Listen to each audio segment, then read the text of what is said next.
Okay, so we've got this problem and we want to find the missing angles. So we know all the sides. We know, I'm going to fill in my little triangle right here real quick. We know that little a is 6, little b is 15, and little c is 14. All right. So I know my sides, I don't know my angles. So I have to use the law of cosines because the law of cosines is the only one that relates sides to a single angle. All right. I'm going to use this first one just because it's the first one on there. A squared equals b squared minus c plus c squared minus bc or 2bc times cosine of a. All right. Now I'm going to plug in what I know. I know a is 6, so 6 squared is 36. Mine equals b squared is 15. 15 squared is 225 plus c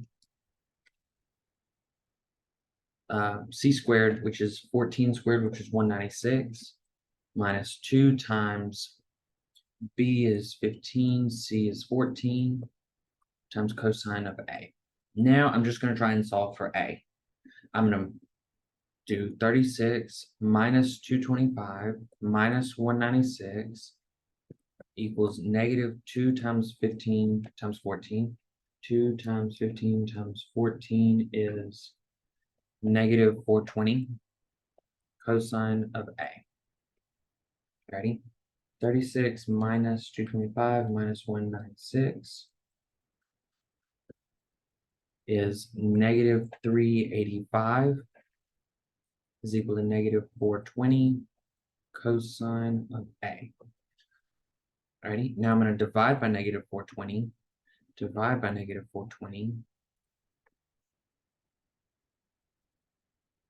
and I'm going to get my cosine of a is equal to 385 divided by 420 is 0.916667. All right. Now I'm going to take the cosine inverse of both sides. So I'm going to take cosine inverse of cosine of a. This will just give me a, because if I do the inverse function of a function, I get back whatever I put in. And I'm going to do cosine inverse of 0.916667. Right? So whenever I do that, I'm going to get my big A is about 23.55646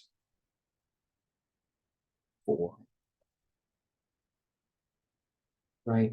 5564643. Right? So this is my big A in degrees. Alrighty. Now I'm going to do the same thing, but for B. Now, at this point, you kind of have two options. Either you can switch to using law of sines and start finding your big B and big C, or you could use either of these two equations that I've just circled. I'm going to use this second one that I've just circled just because I kind of want to get us a little bit more familiar with law of cosines.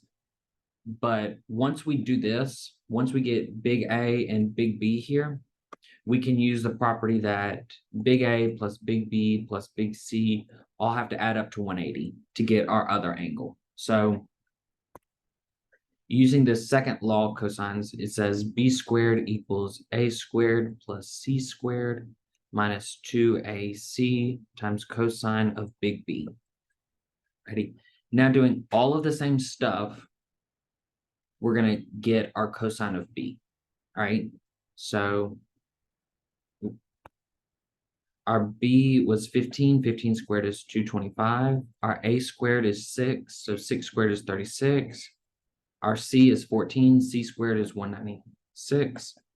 Minus 2 times A is 6. C is 14 times cosine of B. All right. So I'm going to subtract 36 and subtract the 196 to the other side, and I'm going to get 225 minus 36 minus 196 is -7. -7 is equal to -12 times 14. Just say, I have my calculator right here. I'm doing the numbers on my calculator. We have -168 times cosine of B. All right, so I moved these two over. And so 2 times 6 times 14 is -168. All right, I'm going to divide by -168 on both sides. So I'm going to get 0.04166667 is equal to cosine of B. Again, I'm going to take the cosine inverse of both sides. So I'm going to get B is equal to the cosine inverse of 0.04166667. And I get